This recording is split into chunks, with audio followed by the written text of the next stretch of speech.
If your landing page is not converting, it is often not because the design is bad or the headline is completely broken. Sometimes the issue is much smaller and easier to miss. This is a good example of that. This resume builder page actually does a lot of things, right? The design is clean. The headline is clear. This resume builder gets you an interview. That is a strong outcome. So at first glance, this should work.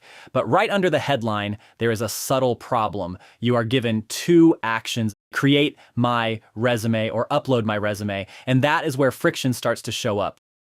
This is not a loud problem or clutter or obviously broken, but it creates a small moment of hesitation. When a user lands on a page, they are not trying to make decisions yet, they are trying to follow a path. And here, the page is asking them to choose between two different paths too early, because most users are not carefully evaluating options.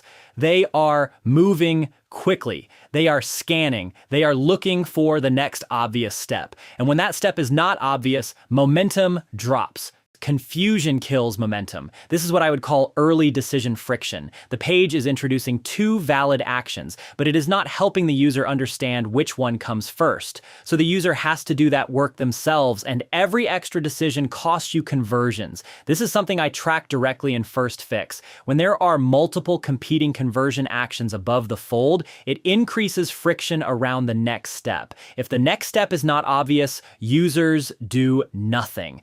And that is what is happening here. The headline is doing its job.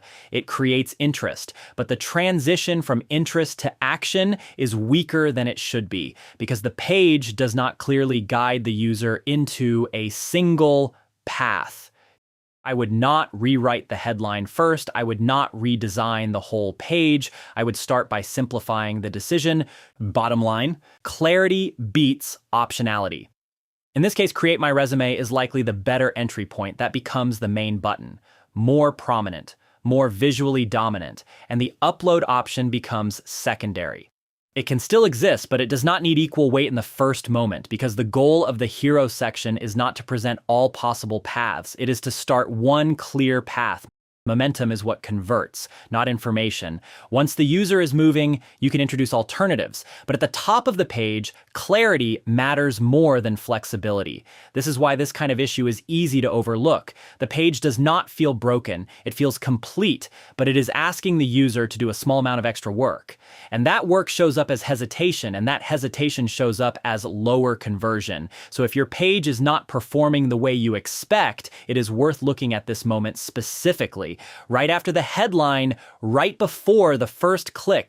Think, is the next step obvious or is the user being asked to choose? Because the best landing pages do not just present options, they guide action. If you want to see where your page might be creating this kind of friction, you can run it through firstfix. It will surface the highest impact issue first. And in many cases, it is something like this, not a complete redesign, just a small shift that makes the next step clearer. And that is often where the biggest gains come from.